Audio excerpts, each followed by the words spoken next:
Good afternoon, Mathletes and film majors. Today is Wednesday, September 25th, 2013, and we are downstairs right now, and my hair is all frizzy because I am getting ready to go to an early movie screening of Gravity that Chapman's going to be hosting later tonight, so I'm trying to get this done, and then we're going to go. It's going to be a lot of fun, but cameras aren't allowed, so you guys will be going. Sorry. Today we're going to be talking about sex, or to be more specific, sex in the classroom, or to be more specific than that, writing about sex in screenplays that you have to then read aloud in your classrooms, which is always fun, yes? So it's just a story from yesterday. What we had to do is, for fundamentals of screenwriting, I had to write a story that you could do one of three options. The first option, write a story where your character is pregnant and trying to tell their mother. The second option, write a story where your character is drunk and meeting a girlfriend's father, or you could switch up the genders there. And the third option was write a scene where one person is trying to seduce another, both of them are willing to go for it, but things just aren't working out and like the circumstances are just all wrong and they never really get it on. For me, I chose to write a sex scene because I've never written a sex scene in my life, and I figured that would be the most challenging thing for me to do,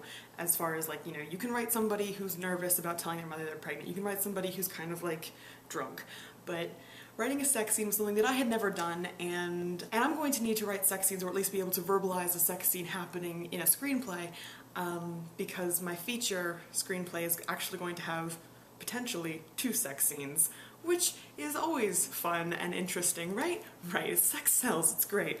I don't know. So I decided to write a sex scene, and I was like, okay, so what's a sex scene where both participants are willing, but something is just wrong, and nothing's actually working out, and you're it's just a catastrophe. And so I ended up writing a scene where 2 people are in a hotel room after prom, and he's tried to make it all romantic, and she's just kind of like, okay, this is what we're gonna do, this is what's supposed to happen, it's prom, it's supposed to go this way, that's what movies taught us. And the people next door are having loud sex, so that the couple that we're focusing on, our protagonists, can hear it through the wall, and it's really just killing the mood. So I had to write the amorous couple visually and verbally in my screenplay, like describing that they are having loud sex, and they have dialogue that the other characters can hear through the walls.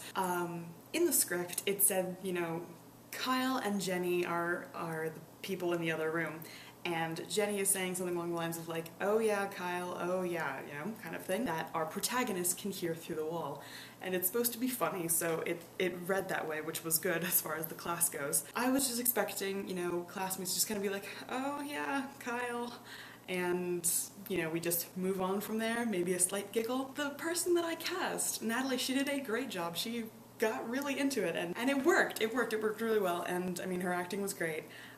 The reading was really funny, but what really made the whole scene worthwhile for me was that there's the sound effect of the headboard banging on the wall was provided for the class by my professor banging on the table rhythmically, which was not something that I expected. So while one person in the classroom is going like, oh yeah, Kyle, our professor is like, and I'm having a heart attack and dying. The entire class, like I went second to last. Just, I don't know why, that's just the order that we went in. And the whole time I was panicking because I was like, I didn't know if mine had, if it was too vivid or something. My mind is a very dirty place. Like, I'm aware of a lot of concepts and things. Like, as far as like getting anything there out, either saying it or typing it, like, I wrote that first scene between Kyle and Jenny, the people in the other room, and I had to walk away from my laptop. This is going to be read in class, this is going to be horrifying,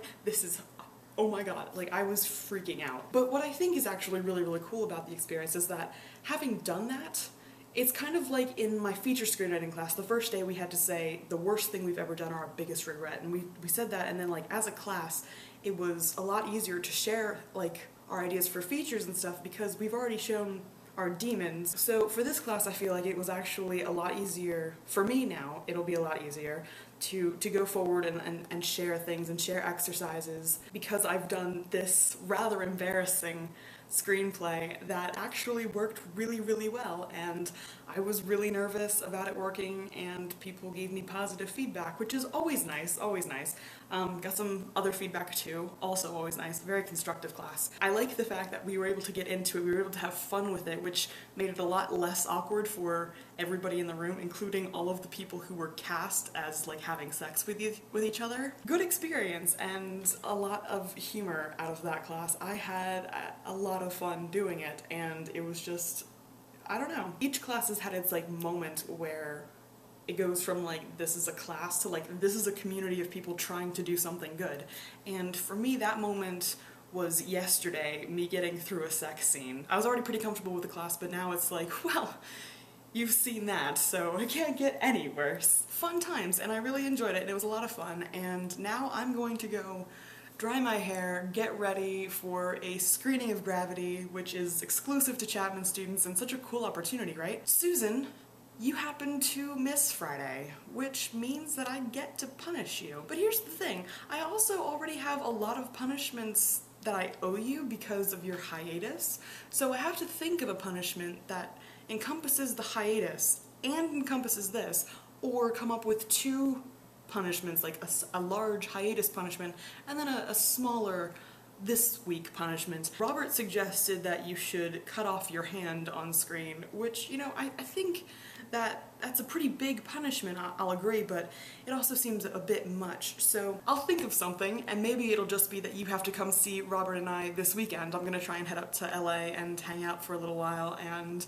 you should maybe come and join. And since you stood us up at the Dodgers game, it's pretty clear that you don't like us at all, so that's a punishment if you have to come hang out with us, right? Right. Anyway, for the film majors, I'm Caitlin for the Mathlete. Susan will be back, hopefully, on Friday. And for everybody else, thank you so much for hanging out with us today, and we will see you next time. Bye bye.